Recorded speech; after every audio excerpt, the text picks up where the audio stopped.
We head off into week 2 of college football. And I know many of y'all out there ready to see your teams get out there on the field and play. Well, Coach going to go ahead and give y'all a quick rundown as far as what we see in this week between a couple of teams that's going to be lining it up against one another. And I'm sure some of y'all may agree, some of y'all may not agree. But I'm hoping that this week we're going to see some folks change up, change their stripes from how they came out last week, looking a little lethargic out there on the field. You feel me? Well, you was able to make a couple of plays, but you just couldn't put the thing together and make it work for your team for you to, get things moving in the right direction. Well, guys, we're going to go ahead and jump on in because I'm like, Coach, who you got to talk about this week? Come on, man. You was a little tough on us last week. Well, hey, I got to give it to you the way I see it. And I got to be real with you. After going back, reviewing some film over again, looking at a few things, I do see some things that's going to be pretty freaking interesting. Go ahead and get on into this thing right after this.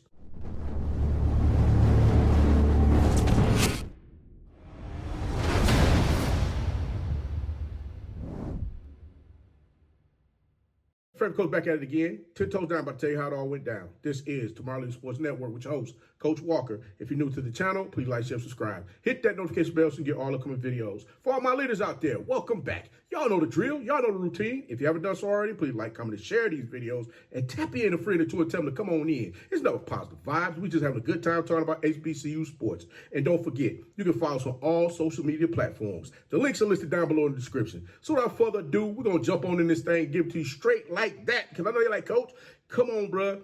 Who you seeing this week? What you got? Who you got? So on and so forth. Hey, just give it to us straight and clean. Don't cut no corners on us, bro. Just give it to us. Well, hey, this is what I want y'all to do. At the end of this commentary, I need y'all to leave your comments down below. Let me know who you think gonna win this game. Game of the week. The game of the week. It's going to be Alabama State versus Southern University. Leave your score predictions down below. I owe somebody lunch from the game. Was it week 0? I haven't heard back from that gentleman as of yet. I'll go ahead and name him again. Probably in the next show. I got to go back and grab the information so I can name him again so I can get that over to him to take care of his lunch for him. So we're going to go ahead. We're going to take care. We're going to get all of the business out the way, but we're going to talk about exactly what's going on here. Now, Alabama A&M versus Alcorn State University.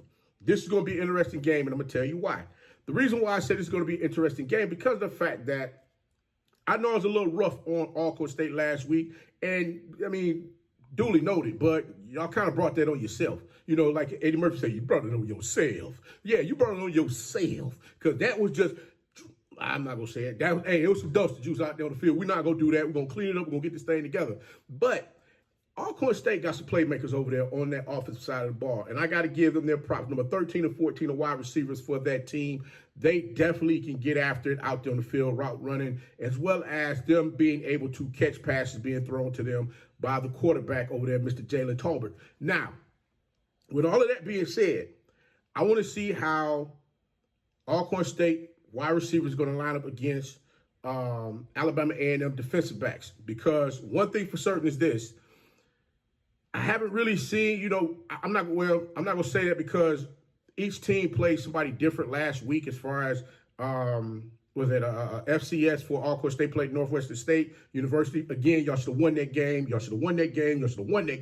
Alabama A&M, they played Arkansas. They went out there, they gave a valiant effort as far as we're trying to get the ball moving down the field and do some things that was productive with the team. They weren't able to score points on the board, so got to give them props for that. But, looking at Alcorn State, they have the ability to run the ball with number 2 and 23. Now, this is what I ask of you guys, okay?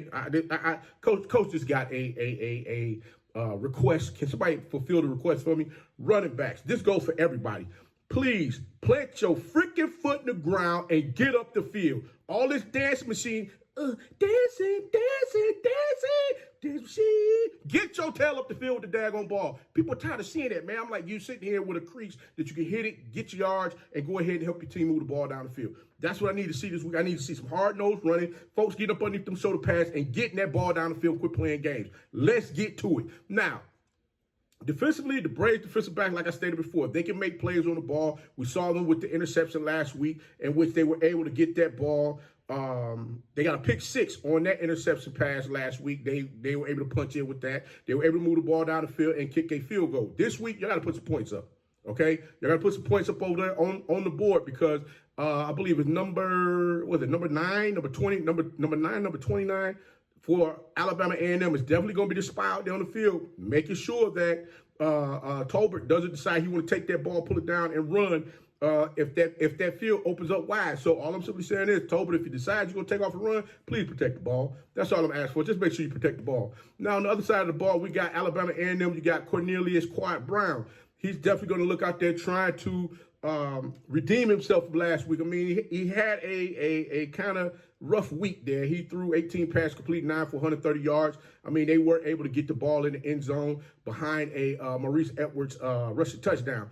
But one thing I like about Alabama A&M, they have a plethora. Yes, you heard me say plethora of running backs that can tote that tater, and they're going to get out there and run that ball in this game, trying to get things moving and grooving to get that offense going. And I honestly believe that Alcorn State, I need to see the big fellas up front. Y'all got to get after it this week as far as making sure y'all bear down and shoot them gaps. You need gap containment. It's too much. People are over pursuing, or better yet, being moved out of the gaps, allowing the offenses to do whatever the heck it is they want to do with the ball. Got to stop that. You got to stop that this week. That cannot happen. But all in all, in this game, I'll be honest with you, I truly believe, I truly believe this is going to be one interesting game. And the reason why I say this is because of the fact that I think in this game between Alabama A&M and Alcorn State, I hate to say it, but I think Alabama A&M, I honestly believe, I think Alabama A&M going to get this game. Just going to call it straight up and down. I'm just going to be real with you. But we're going to move on to the next game. We got Southern University versus Alabama State, in which, boy, that's going to be a nice one right there because Mr. Andrew Body showed out last week. Let everybody know, hey, listen, he is here. He is him, and he's looking to get down and show y'all what time it is. Listen, that young man was waiting on his time for him to have his grandstand where he can come out there, his coming out party. You know, he came out and showed everybody what time it was, showed them what he can do. You know, like I stated before, we've heard people talk so glowingly about this young man and his ability to get out there on the field and play ball. So we want to wait and see exactly how everything turns out with this. I do believe that Southern University, Kelby Givens and the boys over there on defense, y'all got to make sure that y'all keep him in the pocket. Defensive backs for Southern University, you're going to have to make sure that y'all covering the receivers and not just reaching and grabbing and pulling on folks because trust me, I honestly believe that the officials are going to be out there looking for a lot of that and throwing flags. So y'all might want to go ahead and tame that a little bit, you know, making sure you got your skills down. You got, you know, everything in place for you to do what you need to do. You know, all of the hard work that you put in over the summertime, hey, trust the process, trust the work that you put in, and let your talent show out there on the field and do what you got to do. The running backs, Holly, woo, y'all, hey, listen, y'all going to have to find a way to stop Holly out there on that field running that ball for Southern University. I honestly believe that young man is going to be a problem for Alabama State in this game. One thing for certain is this, Alabama State got to find a way to get up the field and play some daggone defense. Y'all got to play on Southern University's side of the ball. If that does not happen, it's going to be a long game for you guys because guess what? I honestly believe that Coach Graves will mess around and give that ball to Holly and just let him run that thing all game long. Now, the quarterback for Southern University, I believe McCoy is going to play. If by chance Cameron McCoy is probably going to start this game due to the fact that Jalen Woods, if I'm not mistaken, got injured last week during the play against Mississippi Valley State. So we have to wait and see how everything turns out with that. But with McCoy being out there in the game, I do believe that you're going to see him use his legs in this game, which he's going to look to stretch that Alabama State defense out a little bit more, having them try to guess exactly when he's going to take off and run and when he can throw the ball down the field. If that young man gets hot throwing that ball to the Southern University receivers, I do believe that it's going to be a long day for Alabama State out there on the field. Again, Trey Holly, he gets that ball in his hand. He's going to be a nightmare for you to bring down. So that's going to be something that we're going to have to watch and see, how all of that takes place. And again, you got Jason Gabriel as well as Barry Remo, who will get out there and run that rock for them also. So again, between all of the different runners that they have for Southern University, that's going to be something that everybody's going to need to really hone in on as far as who's able to control the clock as well as who's able to make the plays with their offense. Also, this game could very well be a shootout as well if there's no defense played in this game. This one, I do believe I do believe. I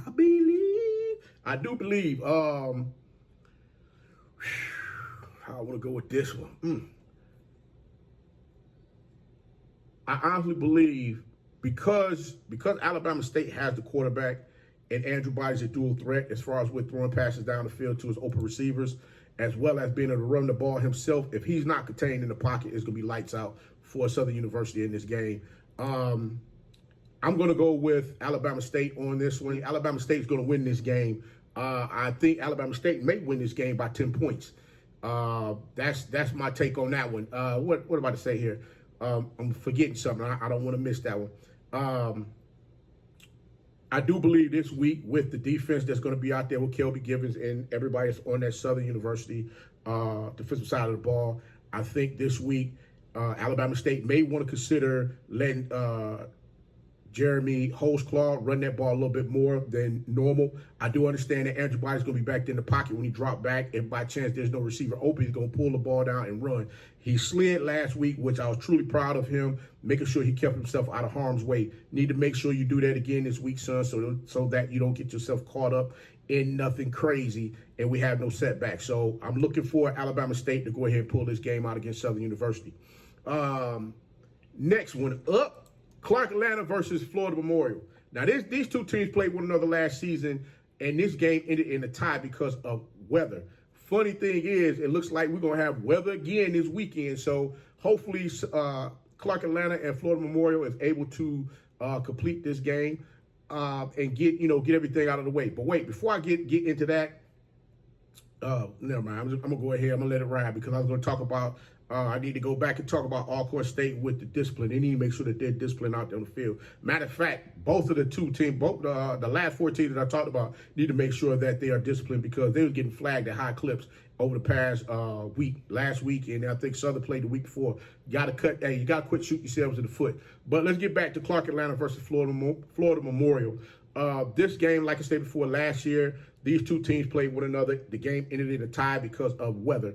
I honestly believe that Florida Memorial has a defense that can get out there on the field, but they're going to have to make sure they stay disciplined. Now, one thing for certain is this. They got 2 players on their defense, number 1 and number 22. They are active. When I say active, I'm talking about they are coming. The drop of a hat. If number 1 ain't blitzing, 22 coming off the edge. And when they come, they coming full steam ahead. They're not taking no back seats. They're not doing anything. They're looking to blow up that daggone offensive play to make sure they can find a way to either force a fumble or stop that man cold, and the offense, got to punt the ball back to their team. So this is something that people got to keep in mind as well. Hopefully this week, Clark Atlanta is able to go ahead and finish the drill. Last week, they lost a close one to Valdosta State by 3 points on the last-second field goal. I hate the fact that they got that ball down the field with a chance to tie the game, and the field goal got blocked. Man, oh, man, I know Coach Keaton over there, pulling his beard out. Hey, beard gang, part of beard gang. I know he over there pulling his beard out, trying to figure out, okay, we had that one in the bag. We got to get this one together. This is the week here where we see Mr. Zy McDonald get out there and showcase his talents again. The young man got out there last week and showed and proved what he could do out there with those players on the Clark Atlanta football team. Number 1, I believe that's Mr. Harris. Look for that young man to get out there and get active again this week as far as catching receptions from Zy McDonald, putting them defensive backs in the pressure cooker when it comes down to them having to cover him. That young man definitely is going to be he's going to be a issue for he's going to be a problem for Florida Memorial. Now, one thing I'll say is this. The defensive backs for Clark Atlanta, y'all cannot fall asleep at the wheel and allow Florida Memorial Lions receivers to run right by y'all not paying attention. It was a tendency where I saw that happen a couple of times last week. I think they played Reinhardt. Reinhardt was, falling asleep at the wheel. Those receivers are always moving, so you got to make sure that you stay focused on your task at hand and make sure you continue to keep covering that man until you hear the whistle blow. If you don't hear that whistle blow, keep moving and grooving. Again, Florida Memorial running backs, that's another thing also. They love to hit that middle, and they like to run a lot to their side of the field. So, guys, make sure that you're keeping, make sure you containing your gaps. Defense, Clark Atlanta Panthers defense is going to have to make sure that they contain their gaps, forcing forcing those backs to redirect themselves and run directly to where they got additional help if they're not able to make that tackle by themselves. Now, number 16 for Clark Atlanta, that's the guy that's going to be out there running the ball for the Panthers out there. I like that young man. He likes to run between the guards and tackles. And, hey, when you want to run in that B-gap, boy, the air that B-gap, I love it, boy. It's like, hey, I just sit there and be like, yes, let's go. Get up in that thing and go to work. I believe that young man, he's a big boy. He's going to get up in there. He's going to give it to you. So I believe that young man definitely going to handle business with what he needs to do. Now, Jamal Broder, I like him as well. The young man has good he's a field returner for Florida Memorial. He has good vision out there on the field. He he makes sure he's able to see everything he needs to see, use his blocks accordingly to get that ball up the field, to try to flip the field, to give his team a better, a shortened field for them to move the ball down the field and possibly put points up on the board. Florida Memorial running back, I believe, is going to be Gerard Sims. And like I stated before, they have a run by committee set up as well. So we're going to see how that goes. Gerard Sims is going to be the starting running back for Florida Memorial. So trust to believe they have a running back by committee formula that they like to use. Whoever has the hot hand, that's the one who's going to keep toting that rock in this game. Y'all look out for Nigel Osborne as well. He was that guy last game that was just giving folks that work, as well as Savion McCluster and Genty. But the next game, last game we talk about, Jackson State versus Mississippi State. This is something that, Southern Mississippi, I'm sorry. Everybody's been waiting to see this game take place. This is the game that everybody's talking about as far as how this is going to go down. I honestly believe this is going to be the week that Jacoby Morgan shows up, shows out, let everybody know exactly he is that guy. That's going to continue to keep leading the Jackson State Tigers football program in the direction that they're going right now. Jackson State running back room is going to be off the chain this week. Like I stated before, if the offensive line get out there and impose their will on Southern Mississippi, it's going to make it a long game for those guys. One thing for certain is this: they do not cover the edges as far as when the ball is being ran out there. So you can see Dupree and Terrell and Ahmad, Aubrey, all of those backs get to the outside and just doing whatever it is that they need to do because they have the speed. That's one thing that I do believe Southern Mississippi lacks up front is speed. Their defensive backs also have a hard time with covering receivers as well. And Jackson State have speedy receivers that can get out there and get behind the defense, get behind the defensive coverage, allowing Morgan to put that ball down the field to them to put points up on the board or get big chunks of yards on plays. So we're going to see exactly how all of that takes place. Another thing that the defense, y'all got to play lights out in this game as well. Y'all can't go out there and allow them to push you around. You got to maintain those gaps. I keep saying that over and over again. Must maintain gap containment, keeping those running backs from just getting out there and running. Mississippi State transfer that's over at Southern Mississippi, he's looking to go out there and put his stamp on this game, letting everybody know that he ain't playing no games with this thing. What's the young man name? Jeffrey Pittman. Jeffrey Pittman is the running back that's over there that's looking to come in this thing and put his stamp on this game, trying to get aggressive with Jackson State defensive players, letting them know, hey, listen, it's going to be a long game. Don't get frustrated. Don't allow yourself to get caught out there and get tossed from the game because someone did something stupid and you reacted to it. Use your head. Everybody stay disciplined in this game and get after it. They do have also another thing too, Mississippi State. Another thing that Jacoby Morgan got to look out for is Southern Mississippi likes to drop two of their defensive linemen in the coverage. So that's something you got to keep your eyes on as well. I honestly believe Jackson State will be able to pick up when they do drop those two offensive linemen in the coverage. Look out for the blitz because they're going to send somebody to try to disrupt the offense, making you think that, trying to get you to not think about any more defensive linemen trying to come across that line of scrimmage to create any problems. So make sure you guys get that together and handle your business. Like I stated before, the Southern Mississippi defensive backs, they get lost in coverage. So trust, get out there, make it happen, do what you need to do, and hopefully y'all can go ahead and come back with that win back to Jackson, Mississippi, and shut up all the haters and let them know what time it is. But guys, Coach gonna go ahead and get up on out this thing. Like I said before, leave your comments down below. Let me know your score predictions as far as who you think is going to win. The game of the week is Alabama State versus Alabama State versus Southern University. I'm sorry. I want to know who you think is going to win and leave your score predictions. And guys, like I stated before, we just gonna have us a good time with this thing this week. Either you're existing or you're living life. And guess what? I choose to live life. So I'm going to live life making y'all have a good time. Excuse me. I'm going to live life while y'all enjoy watching me have a good time doing this thing that I love to do, which is bringing you this great commentary. But hey, your favorite coach going to go ahead and get up on not this thing, but until next time, be the one and lead.